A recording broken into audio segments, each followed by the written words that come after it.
Innal hamdalillah nahmaduhu wa nasta'inuhu wa nastaghfiruh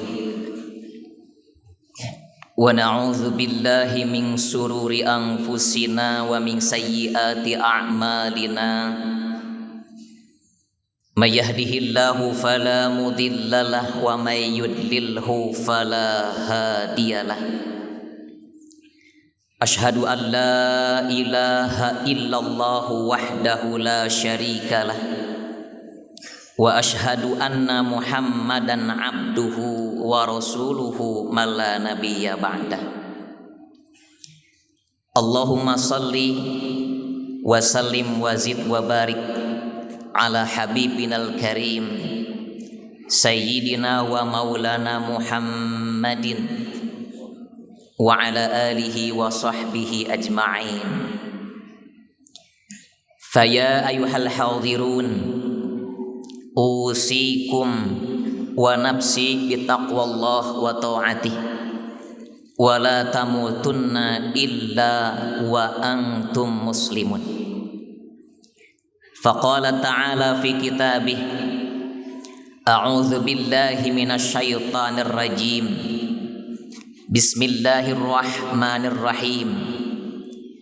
Ya ayyuhalladzina amanu taqullah wa qulu qawlan sadida. Wa qala fi ayatil ukhra wasari'u ila maghfiratin min rabbikum wa jannatin 'arduhas samawati wal ardh u'iddat lil muttaqin. Shadaqallahul azim. Hadirin ma'asyiral muslimin sidang Jum'ah rahimakumullah. Tidak ada kata yang paling indah yang terucap dari lisan kita atas nikmat yang hari ini kita teguk bersama-sama. Baik nikmat lahiriah maupun nikmat batiniah, kecuali kita memuji kepada Allah, mengucap tahmid kepada Allah Subhanahu wa ta'ala. Tentu dalam pujian kita kepada Allah terdapat tanda syukur. Bahkan Ibnu Qayyim Az-Zawzi menyebutkan al-aslu bisyukri bil lisan. Pangkal dari ciri kita bersyukur itu adalah dengan lisan kita. Oleh karenanya maka bersyukurlah kepada Allah dengan sebenar-benarnya syukur, dan ajarkan syukur itu kepada anak-anak kita, agar anak-anak kita dan keturunan kita menjadi ibadiyah syakur, hamba-hamba Allah yang senantiasa bersyukur kepadanya. Selepas syukur kita kepada Allah, juga kita berucap salawat untuk baginda teladan kita, yakni baginda Rasulullah sallallahu alaihi wasallam. Beliau yang telah banyak mengajarkan kepada kita, baik melalui lisannya, melalui perbuatannya, bahkan takrirnya, bagaimana agar hidup kita senantiasa rukun. Ia ajarkan kepada kita agar kita rukun dengan keluarga, rukun dengan istri, rukun dengan anak. Beliau juga mengajar kepada kita agar kita rukun dengan tetangga. Bahkan lebih spesifik, ditakhususkan, ditaksis, orang yang rukun dengan tetangga dimaknai orang yang beriman kepada Allah, beriman kepada hari kiamat. Tidak hanya itu, Rasul mengajarkan rukun kepada kita, rukun dalam berbangsa dan bernegara. Sehingga dengan kerukunan, saling menghormati, saling mengayomi, menjadikan satu keutuhan dalam berbagai macam hal. Untuk itu, maka sidang Jum'ah yang mulia, hendaklah kita senantiasa tidak pernah melepaskan dari membaca salawat kepada beliau Sebab Allah sendiri menyebutkan, innallaha wa malaikatahu yusholluna 'alan nabi. Sesungguhnya Allah beserta para malaikatnya senantiasa membaca salawat kepada Nabi. Maka Allah mengajak kepada kita dengan harfun nida di awal, ya ayyuhalladzina amanu, hei orang-orang yang beriman. Kita dipanggil, shollu alaihi wasallimu taslima, hendaklah kalian senantiasa membaca salawat untuknya. Sidang Jum'ah yang dirahmati Allah Subhanahu wa ta'ala, sebagai khotib tentunya mewasiatkan kepada seluruh hadirin agar kita senantiasa meningkatkan keimanan, meningkatkan ketakwaan kepada Allah Subhanahu wa ta'ala. Karena sungguh dengan ketakwaan yang menjadi salah satu puncak dari aktivitas ibadah kepada Allah dari kita, itu yang akan menjadikan diri kita mendapati keselamatan di dunia dan juga mendapati keselamatan di akhirat. Sidang Jum'ah yang dimuliakan Allah Subhanahu wa ta'ala, pada khutbah Jumat kita kali ini kita akan merefleksikan tentang pentingnya tawakal sebagai salah satu kunci untuk mendapatkan keberhasilan dalam kehidupan kita. Sidang Jum'ah yang mulia, tawakal dimaknai dengan tafwid ilallah. Artinya adalah menyandarkan segala bentuk hal ihwal kita kepada Allah Subhanahu wa ta'ala.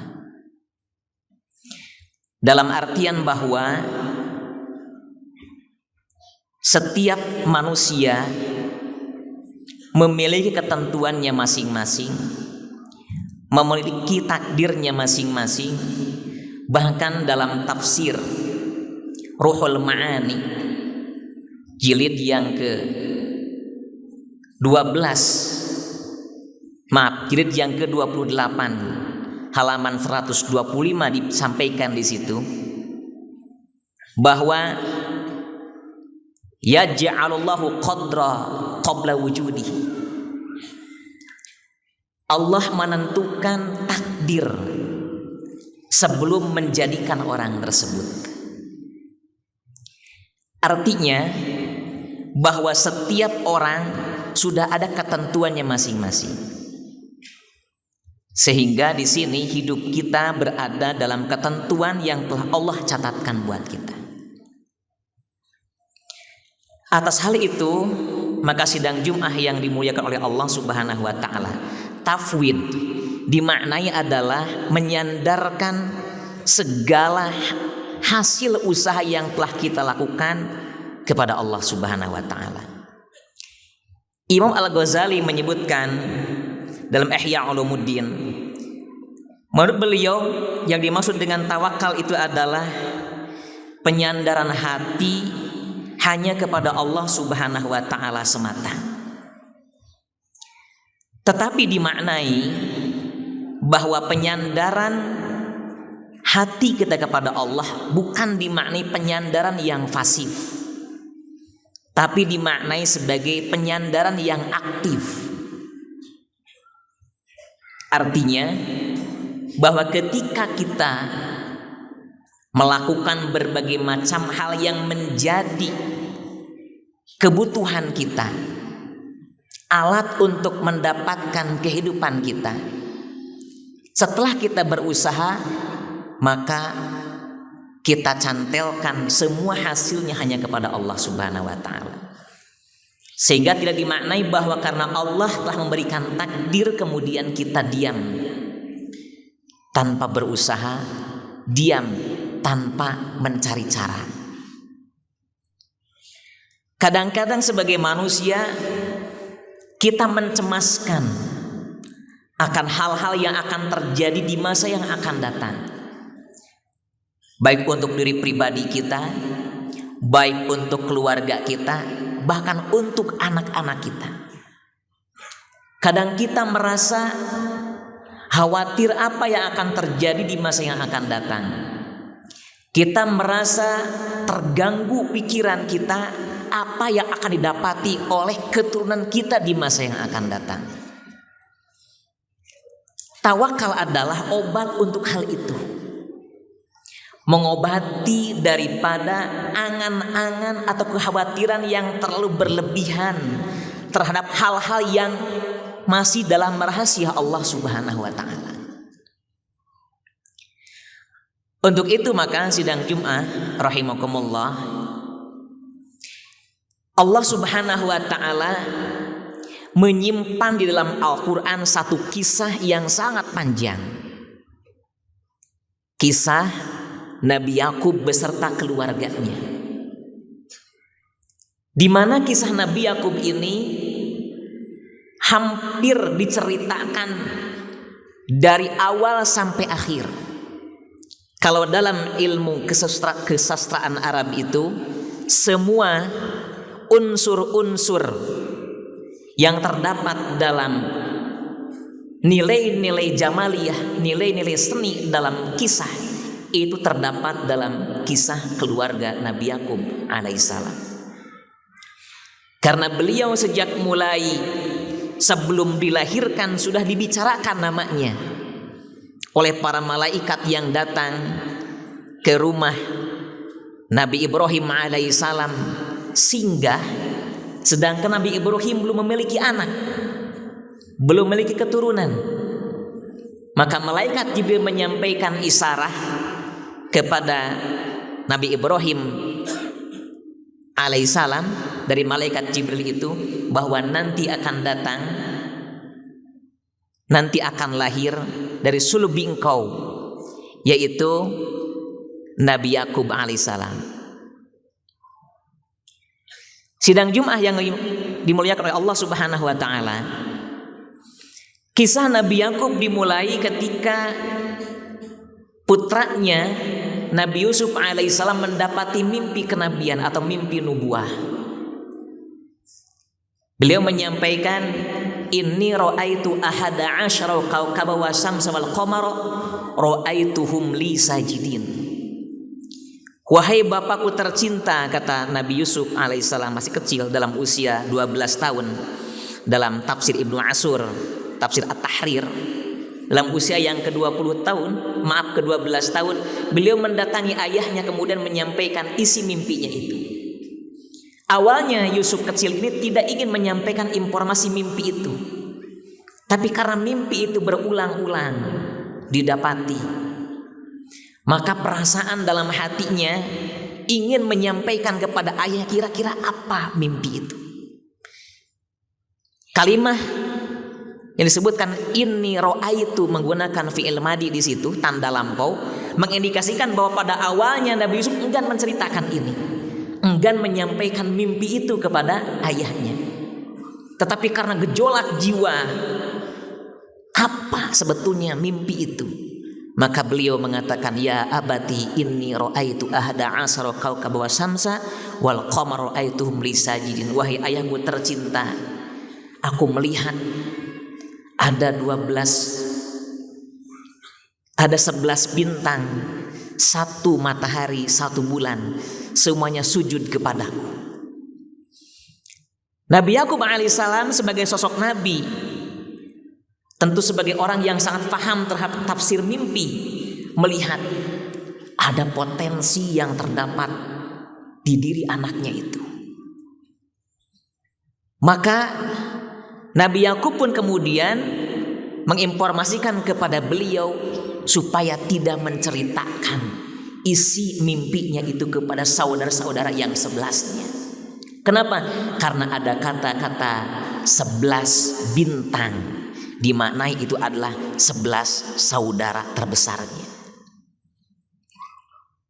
Tetapi tentu karena Nabi Yakub alaihissalam melihat potensi yang terdapat pada diri Nabi Yusuf alaihissalam di waktu kecil, rasa sayang sang ayah kepada Nabi Yusuf semakin nampak, semakin terlihat. Seperti halnya kita, kalau melihat anak kita yang punya potensi, maka proteksi kita semakin besar, sayang kita semakin besar kepada anak itu, karena kita melihat ada potensi di anak kita. Perilaku dari ayahnya, perilaku daripada Yusuf sendiri mendatangkan curiga dari saudara yang 11. Kecurigaan itu semakin besar sampai akhirnya membakar hati dari 10 saudara-saudara besarnya, kecuali satu Bunyamin, karena beliau satu ibu dengan Nabi Yusuf alaihissalam.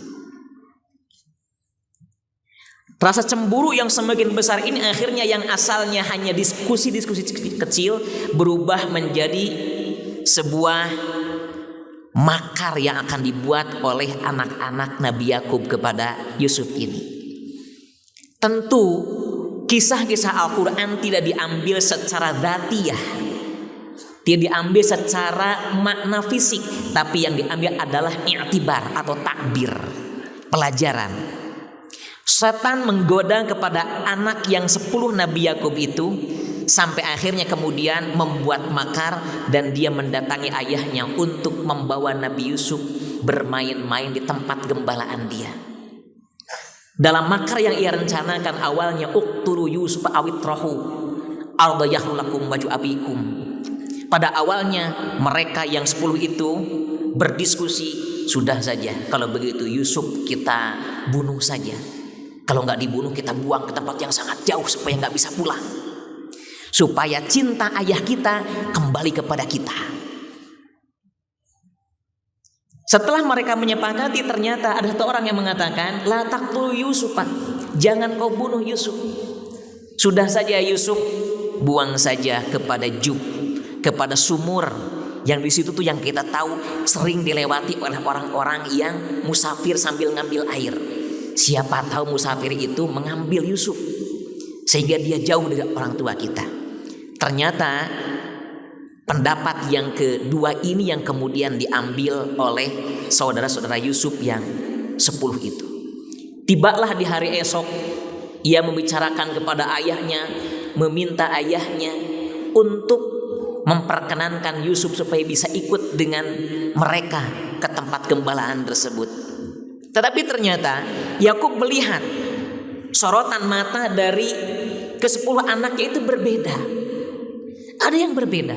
Walaupun dia mengatakan yarta' wa yal'ab, kita akan main-main, kita akan berlomba-lomba nanti di sana, akan bersenang-senang dengan Yusuf.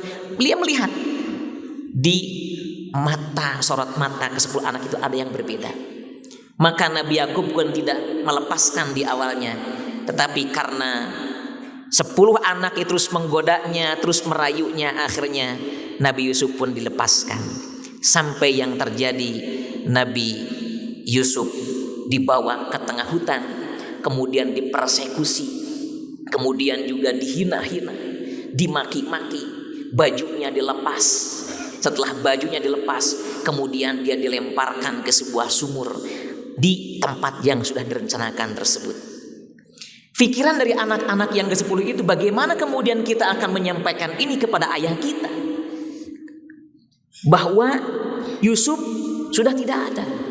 Mereka berpikir, dalam pikirannya kemudian muncul bagaimana kalau kemudian satu kambing kita sembelih, darahnya kita lumurkan ke pakaian Yusuf, sehingga ketika kita nanti pulang kita sampaikan kepada ayah kita, ini bukti bahwa Yusuf dimakan oleh binatang buas. Ternyata rencana itu mereka lakukan, dan sengaja mereka pulang ke rumahnya di waktu malam-malam, di waktu Isa, dibicarakan dalam surah Yusuf itu. Kenapa mengambil waktu Isa? Karena waktu Isa waktu carang cangtihang, caang henteu poe henteu. Dimaknai adalah tipu daya ataupun juga perasaan-perasaan dusta yang mereka siapkan untuk menghadapi Nabi Yakub tidak akan terlihat bahwa itu merupakan perbuatan yang dusta. Sidang Jumat yang dimuliakan Allah Subhanahu wa taala. Ternyata ketika sampai kepada Nabi Yakub, mereka membicarakan semua itu, dan Nabi Yakub sedikit pun tidak marah karena sudah melihat ada sorot mata yang berbeda dari awal. Kemudian juga dia melihat di baju Yusuf, walaupun dibicarakan dia dimakan oleh serigala, tidak sedikit pun baju Yusuf yang sobek, bajunya masih utuh. Maka Nabi Yakub mengatakan, ini pasti ada sesuatu di anak-anak yang lainnya. Apakah Nabi Yakub marah pada waktu itu? Apakah Nabi Yakub kemudian memaki anaknya. Tidak. Tapi kemudian dia mengembalikan kepada Allah Subhanahu wa taala, mentawakalkan diri kepada Allah Subhanahu wa taala. Semakin besar Nabi Yusuf, kemudian dia menjadi seorang raja di Mesir. Terjadilah masa-masa paceklik yang luar biasa di negeri Mesir beserta di negeri Kanaan. Bahkan sampai habis makanan di negeri Kanaan. Nabi Yusuf yang bisa menakwilkan mimpi sang raja, beliau mendapatkan cara sebagai orang yang ahli dalam bidang ekonomi, ahli dalam bidang perencanaan, ahli dalam bidang keuangan, yang membicarakan bagaimana strategi ketika menghadapi bencana yang 7 tahun melanda, 7 tahun masa kemakmuran, 7 tahun masa kesulitan, 7 tahun lagi akan mendatangi kemakmuran kembali. Bagaimana caranya dia membuat rencana-rencana itu dan diterima oleh raja, sang pemimpin di negeri Mesir itu. Tapi karena tidak ada di antara menteri-menterinya yang sanggup untuk mengantisipasi semua itu, hanya Yusuf yang mampu. Maka Yusuf pun kemudian diangkat untuk memimpin hal itu. Dan di sini kemudian Yusuf mengatakan, "Inni khazainul ard." Jadikan aku sebagai bendahara di negeri ini. Ibnu Ashur menyampaikan ini diantara kemudian menjadi salah satu i'tibar diperkenankan seseorang untuk memohon atau juga melamar untuk mendapatkan jabatan. Itu kan Ibnu Ashur dalam tafsir At-Tahrir juz yang ke-12 halaman ke-14 diperkenankan. Ini adalah peristiwa Yusuf yang meminta kepada Raja Mesir untuk disimpan sebagai bendahara karena beliau melihat di antara yang lain tidak ada yang sanggup. Akhirnya kemudian beliau menjadi seorang bendahara yang sangat kuat, yang ahli dalam bidang ekonomi, ahli dalam bidang perencanaan, sampai menentukan berbagai macam halnya. Tiba-tiba datanglah saudara-saudara yang 10 itu ke Mesir untuk meminta pengasihan, meminta supaya diberikan bekal agar bisa dibawa pulang. Yusuf mengenal kepada saudara-saudara yang besar itu, tapi mereka yang 10 tidak mengenalnya karena Yusuf sudah besar. Ketika dibuang di sumur masih kecil, 12 tahun. Sedangkan sekarang Yusuf menjadi seorang raja, seorang yang sangat memiliki power dan juga harisma yang luar biasa. Yusuf mengenalnya. Ini Yahuda, ini semuanya disebutkan nih. Dia tahu, tapi dia tidak menyampaikan bahwa saya ini Yusuf. Tidak. Ketika saudara-saudaranya itu meminta supaya dipenuhi karung untuk dibawa pulang ke negeri, ke Kanaan, ia mengatakan, di rumahmu kan masih, kalau tidak salah ada 1 orang lagi saudara laki-laki, kenapa nggak dibawa? Ada Bunyamin, kenapa tidak bawa? Itu ayah kami sangat menjaga dia. Akhirnya kata Yusuf, kalau nanti kesini lagi, kamu harus bawa Bunyamin. Kalau Bunyamin tidak dibawa ke sini, maka tidak akan saya berikan lagi karung beras, karung gandum atau makanan pokok untuk bisa kau bawa pulang. Mereka pun pulang ke negeri Kanaan menyampaikan, dan ternyata dia melihat barteran ataupun tanda pembayaran dia kepada Yusuf di negeri Mesir dikembalikan lagi ke karung mereka. Akhirnya mengatakan, ini betapa baiknya raja ini. Tapi raja ini mengatakan kalau nanti kembali ke Mesir untuk minta yang kedua kalinya wajib membawa saudaranya. Ayahnya tidak memberikan izin untuk membawa Bunyamin beserta ke Mesir. Tapi perbuatan yang sama yang terjadi pada waktu beberapa puluh tahun ke belakang sama persis kejadian kepada Yusuf. Dia menggoda, meminta dan yang lain-lain. Akhirnya kemudian Nabi Yakub pun luluh hatinya dan memperkenankan Bunyamin untuk mengiringi mereka pergi ke negeri Mesir. Sampai di negeri Mesir bertemu dengan Yusuf. Yusuf betapa gembiranya kalau melihat adiknya Bunyamin di situ. Tapi dia tidak mengatakan saya ini Yusuf pada awalnya. Yusuf mengatakan silahkan duduk di kursi masing-masing. Bagusnya berpasang-pasangan. Mereka duduk berpasang-pasangan. Tiba Bunyamin menangis. Kalau seandainya Yusuf masih ada, pasti akan duduk dengan Yusuf ini. Maka Yusuf melihat ini Bunyamin sedang sedih. Dia datangi. Dia sampai ke telinganya, ini ana Yusuf, saya ini Yusuf. Bunyamin seolah-olah tidak percaya. Maka di sini dalam istilah ilmu balaghah jumlahnya jumlah khobariyah tapi litaraddud dengan 2 taukid. Ini ana Yusuf, menggunakan 2 taukid. Ini yang pertama. Yang kedua menggunakan dhamir munfasil, penanda taukid juga, mengindikasikan bahwa Bunyamin meragukan itu adalah Yusuf. Karena waktu dulu perpisahan waktu kecil, sekarang sudah besar menjadi raja. Ini anak Yusuf, kata Yusuf. Setelah begitu kemudian Yusuf membuat sebuah cara bagaimana agar Bunyamin bisa berada tetap di Mesir dan mereka bisa pulang. Akhirnya kemudian sawa raja itu disimpan di karung Bunyamin. Ketika akan pulang, seseorang dari pengawal mengatakan, ayyuhal 'air, wahai para musafir, innakum lasyarikun, kalian mencuri. Akhirnya mereka terperangah. Siapa yang mencuri? Kita tidak ada yang mencuri. Kemudian diperiksa lagi bahwa barang-barang mereka ditemukan, ternyata di situ ada sawa, ada gelas raja yang tersimpan di karungnya Bunyamin. Maka kata Yusuf, bagaimana hukum yang diperlakukan oleh ayahmu di sana? Kata mereka, di hukum kami, artinya di syariat Nabi Yakub, kalau ada orang yang ditemukan barang tersebut di barangnya, maka dia menjadi seorang hamba dari orang tersebut. Maka itu adalah kesempatan Nabi Yusuf bisa bercengkrama dengan Bunyamin. Pulanglah mereka ke negeri Kan'an. Di Kan'an dia mengatakan perkataan yang sama. Ia mengatakan, kata siapa? Kakak-kakaknya ini, Yusuf mencuri. Akhirnya apa kata ayah mereka? Enggak, itu perbuatan engkau saja. Mereka mengatakan, kalau engkau tidak percaya, tanyakan kepada penduduk di negeri Mesir, tanyakan kepada kelompok-kelompok yang tadi semua tahu bahwa Bunyamin itu mencuri. Tapi ternyata di situ apa yang dilakukan oleh Nabi Yakub alaihissalam? Nabi Yakub alaihissalam tidak memarahi anaknya juga, tapi beliau bertawakal kepada Allah Subhanahu wa taala. Sampai kemudian dia mengatakan, qala innama asku bathi wa husni ilallah wa a'lamu minallahi ma la ta'lamun. Ya bani yadhhabu fatahassasu min Yusuf wa akhihi wa la tayasu min ruhillah innahu la ya'asu min ruhillah illal qaumal kafirun. Itu adalah salah satu i'tibar dari kisah Nabi Yakub alaihissalam, di mana beliau adalah orang yang sangat luar biasa, tidak pernah menyampaikan gundah gelisahnya kecuali hanya kepada Allah Subhanahu wa taala sebagai bentuk ketawakalan kepadanya. Mudah-mudahan kita bisa mendapatkan i'tibar, mendapatkan pelajaran bahwa orang-orang yang berhasil adalah orang-orang yang senantiasa yufawwidu ilallah, bertawakal kepada Allah Subhanahu wa taala. Barakallahu li wa lakum.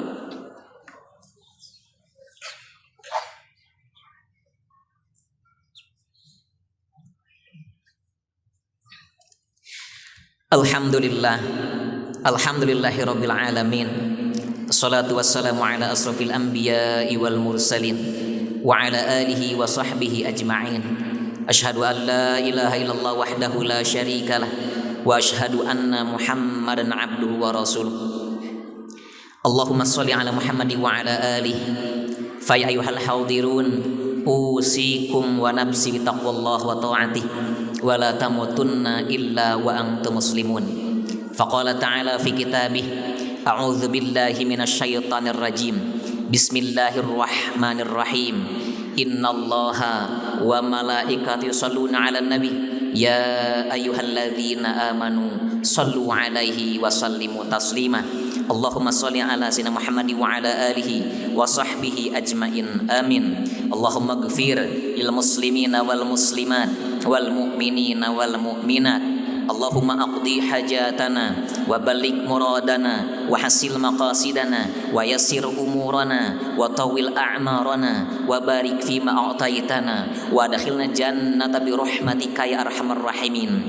Rabbana hab lana min azwajina wa dhurriyyatina qurrata a'yun waj'al muttaqina imama. Rabbana wa taqabbal du'a. Rabbana atina fid dunya hasanah wa fil akhirati hasanah wa qina adzabannar. Sallallahu ala sayyidina Muhammadin walhamdulillahi rabbil alamin.